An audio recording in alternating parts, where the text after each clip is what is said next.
Welcome back to our Beatrice YouTube channel. In today's class, we'll be learning how to make this beautiful cape sleeve that we have here. A very simple tutorial and is beginner friendly. This is something you like to learn. Kindly stay tuned to the end of this tutorial. Thank you. Okay, so I'm going to be making this sleeve on this beautiful overlap dress that we have here. I've already made the dress.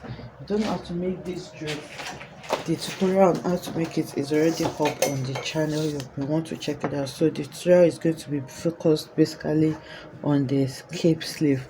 So the first thing you need to do now is to measure where your sleeve is going to stop. So now from the shoulder area, just like I am measuring, you're going to measure. So you can measure like half of your sleeve length or just a little below the half. So now I'm measuring the total sleeve first.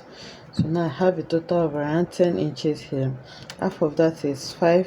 So I'm just going to go a little bit below the half by going 1 inch below the half. That's going to leave me with 6 inches or 6.5 inches. So I'm just going to leave it at 6.5 inches, which is this point. So that is all the measurements I need on my body. So I'm going to keep this aside, and I'm using this black plain fabric for the sleeve. So now to fold your sleeve, I'm going to be folding it on bias depending on how full you want it to be and the amount of fabric you have to work with. So we have been folding on bias on this channel a lot, so I'm sure we understand what I mean by that by now. So now this is my fabric, you can see. So folding it on bias simply means you're folding it like a triangle. So now depending on how full you want it to be, you can fold it completely like this, or you can just fold it a bit just like I am doing. Okay, so now I've folded my fabric now, and this is what I have. The next thing now is to measure that 6 inches that we measured above, for that we measured on the armhole area. That's where our armhole is going to be. So now from here I'm going to measure around the 6 inches and then make it into a curve. Okay, the armhole area is curved, and once it's curved like that, you're going to check what you have. If you have up to your 6 inches, it's fine. If it's not up to, you can just broaden it a bit. And then I'm going to check what I have there again, and then this is 7 inches, so this is fine. So after doing this, now the next thing is to measure the length of the sleeve.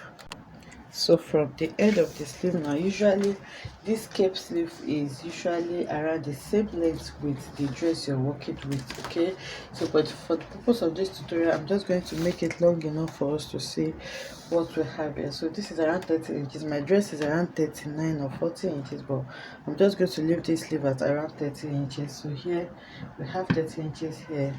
From there I'm just going to measure the 30 inches all around the cape.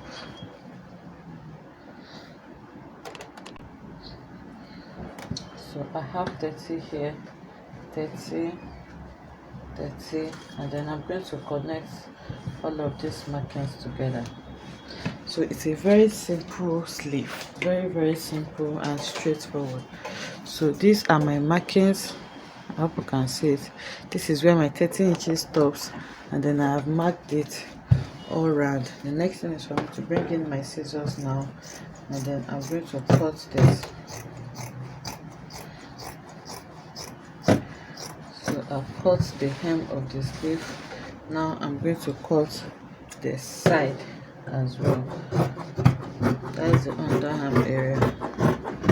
So if you're going to be fixing lining for this, you can just cut your lining exactly the same way you have cut out your sleeve, or yes, you cut it exactly the same way you have cut out the sleeve. You can also interface it to this, but this fabric is a polished fabric, so it's very thick. I don't need interfacing for this. So this is what the sleeve looks like now. So you use this to cut the other side. Then if you're adding lining to this, you're going to be fixing your lining. So there's allowance for turning the lining on this already. Remember, we're working with 6.5, and we have around 7 inches on the upper arm area, so that's going to be enough. Because I'm not adding lining, I'm just going to hem it by folding it here and then making this side neat. So after hemming it, I'm going to go ahead now and sew this to my sleeve. Okay, so from here I'm going to notch this part that I'm going to to stop my sewing, and then from the upper part here I'm going to sew it to stop around here. So by the time I hem it in, it's going to stop exactly where I want it to stop. So now after sewing it, the leftover that I have here, I'm just going to hem it inwards, or you just turn it out with bias. So I'll go ahead now and cut the other sleeve, and then I'm going to sew it, then bring it back to show us how we're going to fold in the excess that we are going to have here. So I've gone ahead to sew it round, as you can see, and I have this little space here which I'm going to be hemming inwards like this. You can also use, okay, so you can just use your bias to fold this inwards. Just make sure that the underarm area is also neat. So now I've gone ahead to hem it on the side, as I am not fixing lining to mine. You can also hem the lower part, or you can just use your serger to weave it. So this is what it looks like. You repeat the same thing for the other side, and then I'm going to take it to the mannequin so that we can see what it looks like. Okay, so this is what the beautiful cape sleeve looks like. You can see that it's really simple to make this. The length can be as long as your dress length, or wherever it is you want it to be. And this is the underarm area that we already hemmed inward as well. So you just fix this to the other sleeve the same way we did for the first one, and your dress is ready. I hope you enjoyed making this tutorial with me. And like I said, the overlap dress that we place this on have already been sewn on the channel. So if you don't know how to make this, you can check out the tutorial on how we were able to achieve this beautiful dress as well. So I'll see you in the next one. Bye.